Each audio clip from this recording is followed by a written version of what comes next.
নমস্কার বন্ধুরা। আজ রবিবার, আর রবিবার মানেই একটা স্পেশাল দিন। সেই আমাদের ছোট্টবেলার থেকে এই রবিবারের একটা আলাদাই আনন্দ।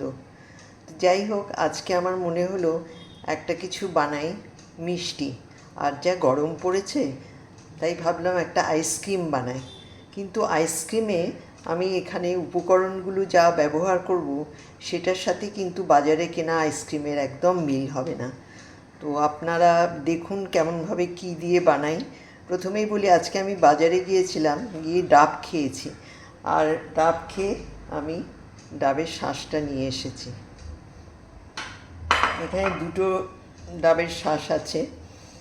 এটা দিয়েই, মানে এটাই হিরো ইনগ্রেডিয়েন্ট, এটা দিয়ে আমি বানাবো আইসক্রিম।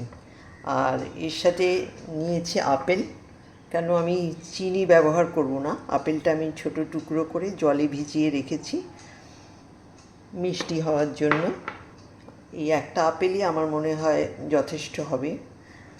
আর এখানে রেখেছি শুকনো অ্যাপ্রিকট, সেটা বাজারে সহজেই পাওয়া যায়, সেটা আমি ছোট ছোট টুকরো করে নিয়েছি। আর একটু ক্রিমি কনসিস্টেন্সির জন্য আমি এখানে নিচ্ছি পেস্তা। পেস্তা ছাড়া কাজুও ব্যবহার করা যায়, অ্যামন্ডও করা যায়, কিন্তু আমি পেস্তা নিচ্ছি। আর এটা আমি জলে ভিজিয়ে নিয়ে খোসা ছাড়িয়ে নিয়েছি। আর সবুজগুলো আমি রেখেছি ছোট ছোট টুকরো করে, এর মধ্যে সাজিয়ে দেব। এটা আর কিছুই নয়, সব কিছু কেটে আমি মিক্সিতে পেস্ট করে নিয়ে এই কাপের মধ্যে দিয়ে ফ্রিজারে রেখে দেব। এবার চলুন শুরু করা যাক। প্রথমে আমি এই ডাবের শাঁসটা ছোট ছোট টুকরো করে কেটে নেব।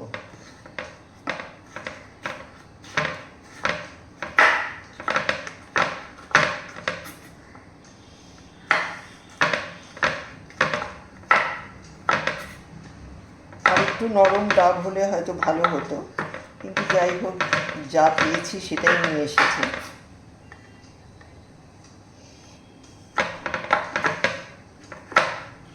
আমি চিনিও ব্যবহার করছি না, আমি গুঁড়ো ব্যবহার করছি না, স্টিভিয়াও দিচ্ছি না। আজকাল অনেকে স্টিভিয়া ব্যবহার করে, কিন্তু যতটা এইসব ব্যবহার না করা যায় ততই ভালো। ন্যাচারাল সোর্সে যদি আমরা মিষ্টি পেয়ে যাই, তাহলে কেন আমরা অন্য কিছু ব্যবহার করতে যাব।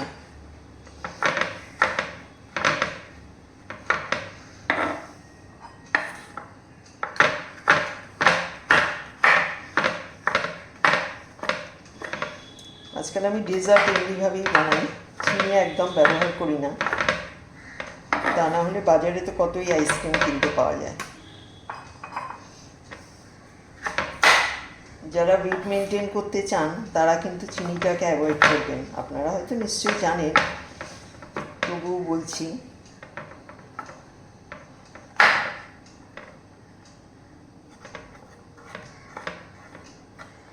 যাই হোক, এইভাবে আমি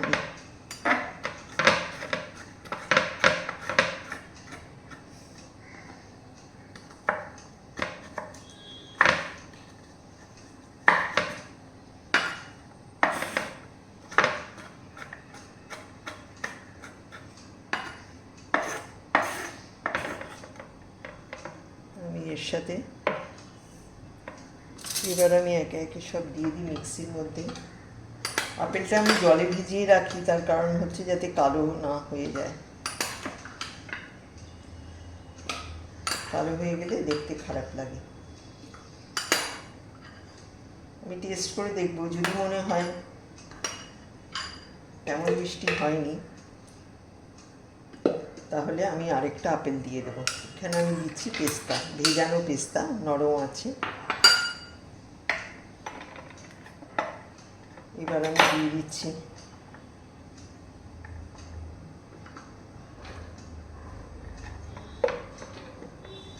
ডাবের শাঁস।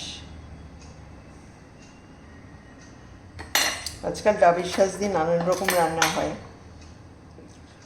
ডাবের শাঁসের পায়েসও হচ্ছে, অনেকেই করেন, কিন্তু পায়েস করতে গেলে আবার তো সেই চিনির ব্যাপার, তাহলে আর হলো না ওয়েট মেনটেন করা।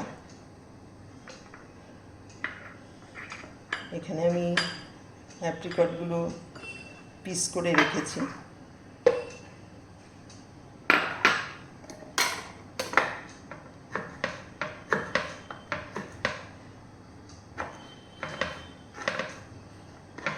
কেটে নিলাম।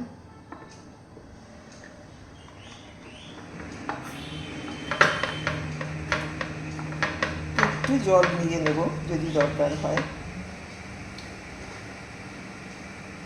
কারণ আমি দুধ ব্যবহার করছি না। অনেকে দুধ ব্যবহার চাইলেও করতে পারেন, তো আমি এটা পুরো ভিগান করতে চাইছি।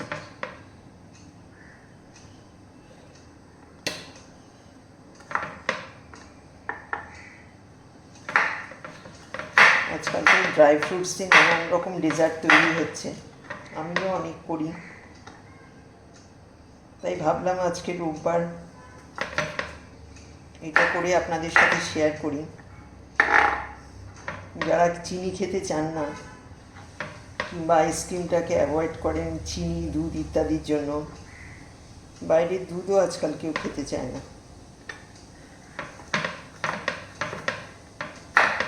আগে যেমন আমাদের ছোটোবেলায় দুধের একটা পুষ্টিগুণ ছিল, এখন খেতে ভয় লাগে।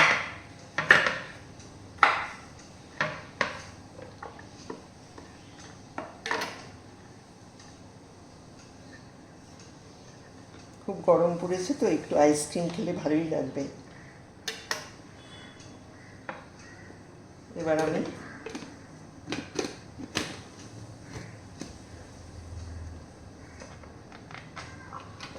মিক্সিতে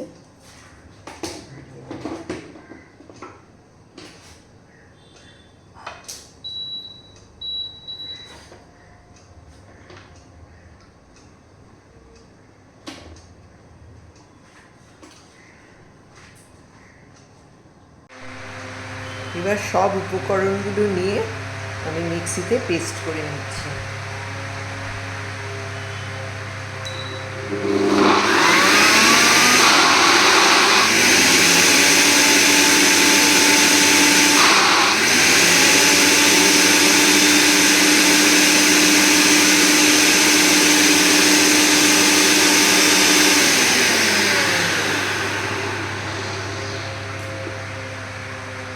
আমি একটু মিশিয়ে নেব। আমি একটু জল মিলিয়ে নিলাম, তাহলে ক্রিমি কনসিস্টেন্সিটা পাওয়া যাবে, তা না হলে দানাদার হয়েছিল। এবার আমি আবার মিক্সটা চালিয়ে দিচ্ছি।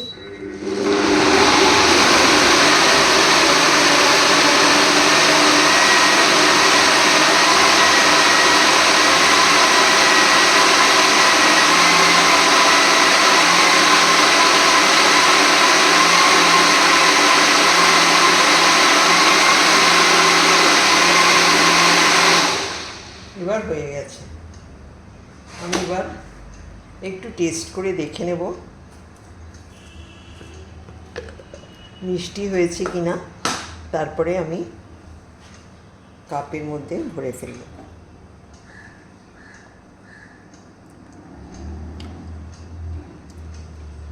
খুব সুন্দর মিষ্টি হয়েছে, যথেষ্ট মিষ্টি হয়েছে। আমার তো মনে হয় এর চাইতে মিষ্টি দেওয়া দরকার নেই। দরকার হলে একটা আপেল দিয়ে দিতে পারতাম, কিন্তু দরকার নেই। আর অ্যাপ্রিকটের মধ্যেও মিষ্টত্ব রয়েছে, কিন্তু তার মধ্যে একটু টক টক ভাব আছে, সেটার জন্য টেস্টটা আরও ভালো লাগছে।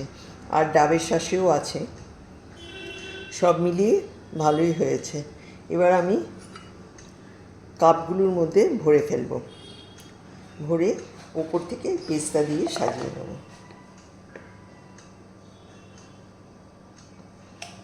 দেখুন কত সহজে হয়ে গেল ডাবের শাঁসের আইসক্রিম।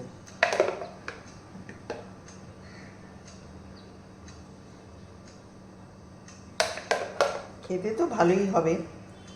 এখনই আমি খেয়ে দেখলাম, একটু ফ্রিজে রেখে দিলেই হলো, আর জমানোরও দরকার হয় না। কিন্তু যখন আইসক্রিম একটু জমিয়ে নিই, আর তা না হলে ডেজার্ট হিসাবেও খাওয়া যাবে। আপনাদের কেমন লাগছে আমার রান্না জানাবেন। আমার কিছু কিছু বন্ধুরা কিন্তু আমাকে কমেন্ট দিচ্ছে কিন্তু আবার বেশিরভাগই দিচ্ছে না, তাই মনে হচ্ছে হয়তো তাদের ভালো লাগছে না আমার রান্না।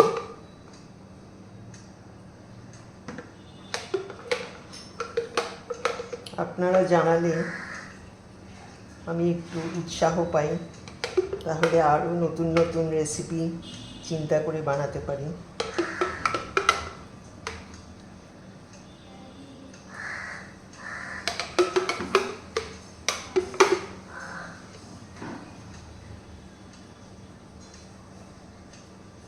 মোটামুটি হয়েই গেল 6টা কাপ।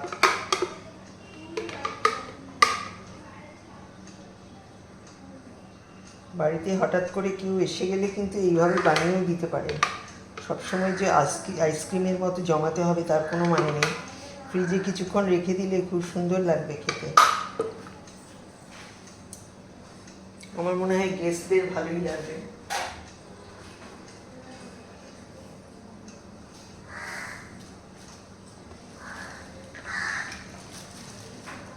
এবার আমি অ্যাপ্রিকট তো দিয়ে দিয়েছি। আমি অবশ্য অ্যাপ্রিকট দিয়ে সাজাতেও পারতাম, কিন্তু আমি পেস্তা দিয়ে সাজাতে চাইছি।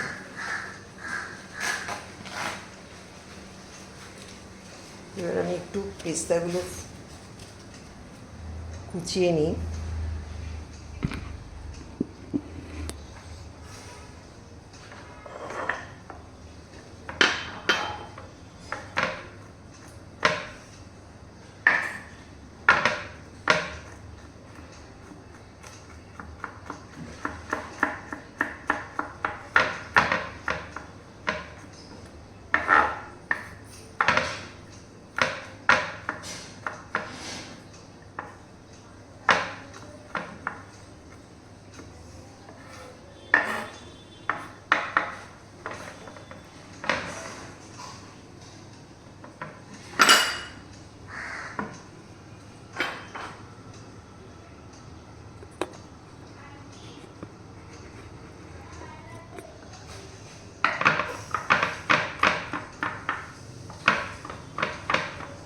পেস্তাগুলো ওপর থেকে দিয়ে দিলে মুখে পড়বে, ভালো লাগবে।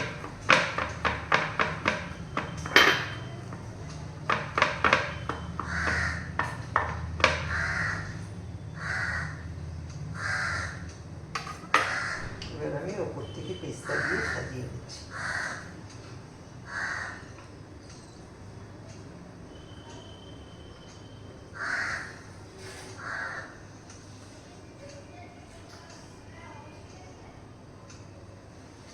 এরকম আমি বিভিন্ন রকম মিষ্টি ফল দিয়ে বিভিন্ন রকম ডেজার্ট তৈরি করি। বেশি আমি শ্রীখণ্ডই বানাই, কারণ ওটা খুব ইজি বানানো।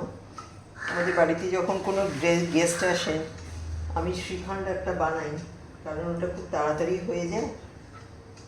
আর বিভিন্ন রকম ফল দিয়ে করি। অন্যান্য রান্নার সঙ্গে কমপ্লিকেটেড কিছু করতে গেলে অনেক সময় লাগে, সেই জন্যই এটা করি। এবার দেখুন তো কেমন লাগছে দেখতে।